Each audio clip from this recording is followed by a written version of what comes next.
put trend lines on your chart, simply bring your cursor to the left, and there's horizontal and diagonal trend lines.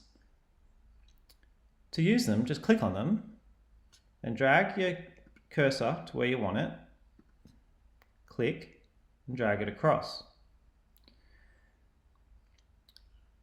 Once you select the trend line, you can change a bunch of parameters. For example, clicking that, you can change the color.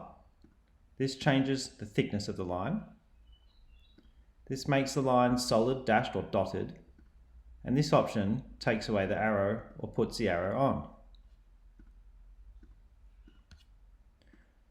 It works the same for diagonal lines. If you wish to delete all lines at the same time, simply press the delete button. As simple as that. Play around with it. If you have any questions, never hesitate to email support@protrader.com.au.